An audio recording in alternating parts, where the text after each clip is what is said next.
Next, from today, any driver using the Dartford crossing will pay more, in fact 40% more. So cars will now pay £3.50, while lorries will now pay £8.40.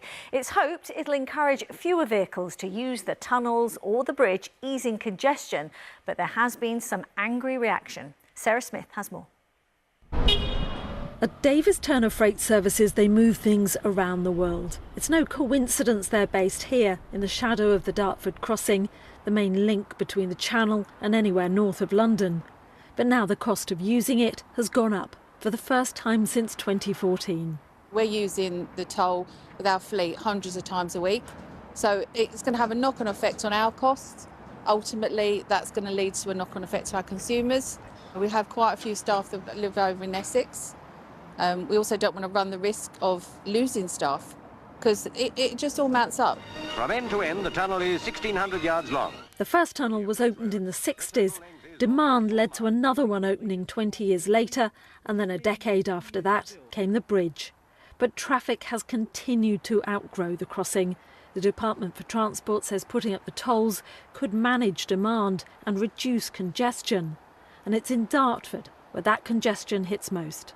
I don't think any other routes are viable to get across, especially people that are coming up from the coast. So I don't think putting the money up will do anything. It will just create more revenue. I don't think it's going to make any difference at all. I think people are just going to pay it and use it. I think people just want to get where they're going as quick as possible, and I think they will pay it.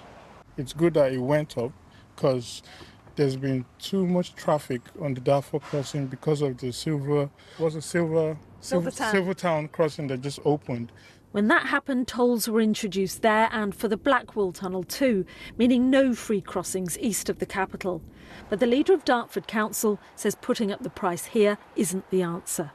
I think tolls are probably inevitable these days because of the number of crossings across the river. So you can't have one that's free and the others that are paid. Making them all free would be uneconomic. So I accept the case for tolls, but they've got to be fair tolls. They've got to be tolls that people understand are used to maintain the bridge, to make sure the crossings are working efficiently. This has got nothing to do with that. This is a minister deciding to put tolls up in order to suppress demand. It's not the right way to do it at all.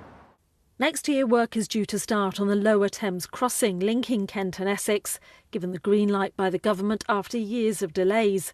If all goes well, that should open in 2032, but that feels a long way away for today's drivers.